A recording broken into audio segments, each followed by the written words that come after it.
A Parent Wins, an adventure of a lifetime. A global expedition dedicated to collecting stories of environmental and cultural preservation while conducting marine research aboard sailing vessel Resilience.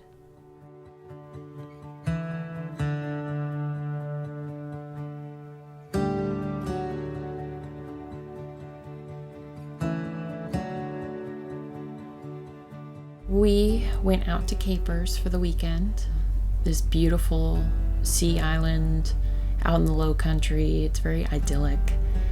I love going out to Capers Island and being away from the city. And I love building a fire. I love cooking over the fire. I love camping out and sleeping under the stars and waking up in the morning and having incredible sunrises. So after one night of camping, Kira and I and our friend Matthew loaded up on friends. We left everybody else on the island to enjoy the island for the day. And we took off in a very cold morning to go to McClellanville. And we'd been wanting to head up there to talk to a few different people about the seafood industry and what's been going on in the low country waters.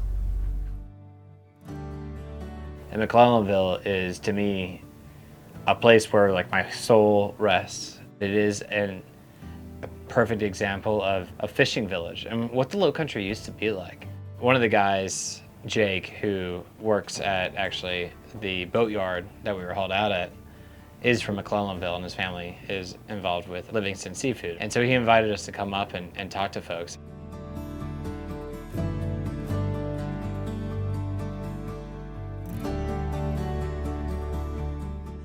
So we've got hard crabs coming in. These are from Georgia and starting to come from a little bit more local to here. We're sifting through to see where they start to separate in the corner of their shell. They'll start to change color a little bit in the apron, and you'll see where their back fins will start to separate a little bit, where they're like preparing to back out of that shell. Ooh. So after we find our crabs that are starting to peel, got some in here. So angry. So like right here. So you can see where that shell started to separate. And that's all gooey, soft shell meat in there, and where that back hinge is starting to pull. Well, those will get moved over to these buster tanks on the end. And this is where they really start to back out of their shell. You can see like a lot of exposed gray meat where they're starting to separate and pull out. Then the middle of our tanks over here, where they're halfway out, and at the very end, we've just got full soft shell crabs. And that's the whole operation. It was really neat. We got to see softshell crab, which, you know, this time of year, I mean, I'm just on cloud 9. It's the low country at spring, which is my favorite time in the low country, where the marsh grass turns from brown to green, and when all the trees around that do lose their leaves bring them back and they're bright green. That was really neat. And to have I think the honor of having time with these fishermen and women, and to hear their stories and for them to open up is like something that I geek out on now, and I would have geeked out on probably even harder back in the day when I was running Low Country Maritime School. My name's Jake Massey, lived in McClellanville here since I was 3 years old. We're here at Livingston's Bulls Bay Seafood, which was my grandfather's business. He brought it over late 90s, early 2000s. My dad's been running it for the last 7 or 8 years. We do all local seafood, cluster oysters, clams, soft-shell crabs, mostly wholesale. A lot of that's going right out of the parking lot into local restaurants up here towards North Myrtle Beach. I'm a big fan of the whole farm-to-table thing. You know, it's so cool that we have food coming from right off the coast here. There's a huge market here for it. We have Charleston, not so far away, Myrtle Beach, where we're both able to sell to kind of higher-end restaurants, and you have people just coming on the weekends to buy clusters of oysters, so it's getting spread around through the entire community, more or less. I'm Pete Cornack. I live in McClellanville, South Carolina. I work down here with Jeff Massey at Bulls Bay, Livingston's Bulls Bay Seafood. So McClellanville is a small village on the South Carolina coast on the Intercoastal Waterway. Last census, I think we had 485 people in the village, half of which probably still to this day are involved in the seafood industry in some form. So it's a huge part of our culture here. And there's a certain, there's a certain satisfaction of feeding your fellow people. I mean, it comes down to what do you want to do with your life? And this is a pretty good way to spend it. I started out here in '94. I moved here from Laguna Beach, and I've been in kitchens my whole life. So I was taking a break from kitchens. I came here and did soft shell crabs in '94, fell in love with the place. Married a local girl, opened up T.W. Graham's in 2001. We ran that for 14 years and sold it. And then I came back to my true love, the creek. So yeah, and this is what I plan on doing. I'm definitely gonna do this. I mean, it's just awesome. I'm in my boat all day. Come here and work. I mean, pretty good office.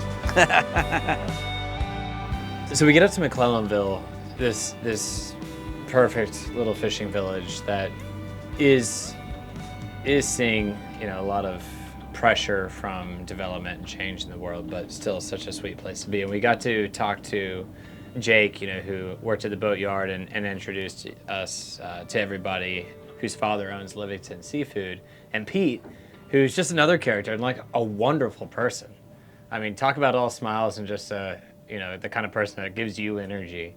And we got to meet with Julie McClellan, which you say McClellanville, yes, McClellan has to do with McClellanville, which that's pretty special.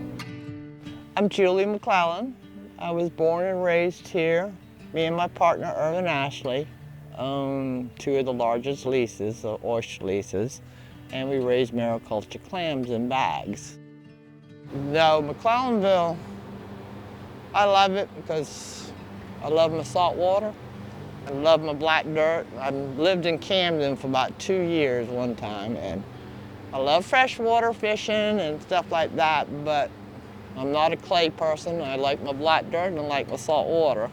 Talking to Julie, I loved hearing about her growing up and clamming and oystering and getting shown the ropes and just falling in love with it. And that simple explanation of just loving being out there and why would you do anything else with your life? I've worked on the water since I was a child. I enjoy it. It's just the bugs and the weather you have to deal with. You don't have to deal with people. That's what, I've tried working inside jobs, and I find myself standing outside looking at the treetops, wondering what it's like out on the water. You see something new every day, between the birds and the porpoises and whether the water's clear and what you see in the bottom. I romanticize the low country for sure. I mean, it's changed so much since when I was a kid. To hear when she was a kid is like sort of what I romanticize about. Everybody owned horses. We didn't have golf carts or motorcycles, nothing like that. We were on foot or horses. We used to have horse shows in the village. We used to just jump in the creek, swim with the horses. We'd swim all the way down to the creeks to the shrimp boats, climb up on the shrimp boats, jump off the outriggers. I wouldn't get in the water now. I don't know, when you go into McClellanville, it really seems like you're walking into another era. It just seems like a much slower paced way of life. And it's really beautiful in its simplicity, but it also definitely has this urgency. Hearing about the changes in the oyster fishery and clamming fishery, just in the general sort of life and environment out there, honestly was extremely hard. We don't have sharks coming in the creeks anymore. Stone crabs, old man I know, he goes and puts stone crab traps out. He was getting bucket full of claws a day. He's getting 5 or 6. No stone crabs. We got beautiful creeks out there with wild clams. Me and Irvin have swam every creek out there. Worked every one of them. Go out there now, they're all covered because the waters are rising. The beaches are eroding. All the creeks, the sides are falling in. like huge chunks. I mean, 10, 12-foot piece falling in. All the wild clams are dying, dead in the creeks.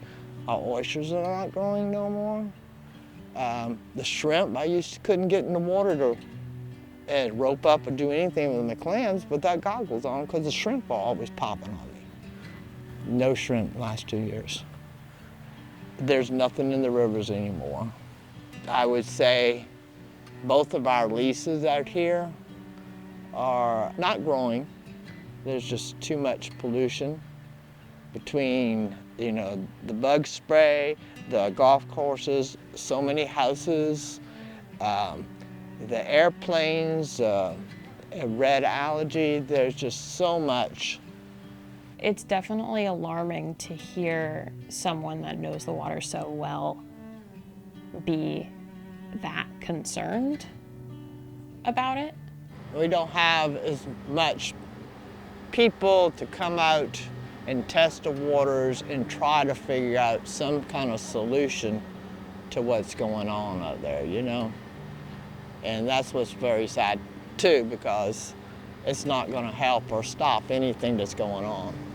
Fishermen and women always tend to know more about where they are than the scientists do, and that's kind of just a known thing at this point. I mean, they're out on the water every single day, and a lot of times for their whole lives, and they see the changes, and they know where the fish are and where they aren't, and where the oysters and clams are, and when things are changing.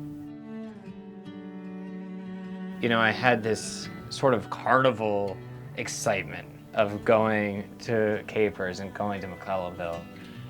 And it was really hard to actually have that interview with Julie for me. I mean, I enjoyed it, but there was this sinking sort of feeling. It's very sad because my grandchildren won't see what I did. It's a wonderful thing to me to be able to see all that, and I would love for my grandchildren to be able to see it and be able to go out there and learn, try to teach them what I know and what I've learned out there. There's no question that all of us around the world are facing challenges. The things we know as familiar are changing. Our homes are changing. It's easy to get overwhelmed. It's easy to feel defeated. It was one thing for me to visit other communities and see how people were working to preserve their local culture and their local environment. To see it in my own community was a whole other experience. But it gives me hope that there is something we can do. The people that we've met along the way give me hope, and the people that we met with in the Low Country give me hope for what we can do for our future. If you want to access more content, consider joining our community on Patreon. You can find details in the video description. Thank you so much for watching.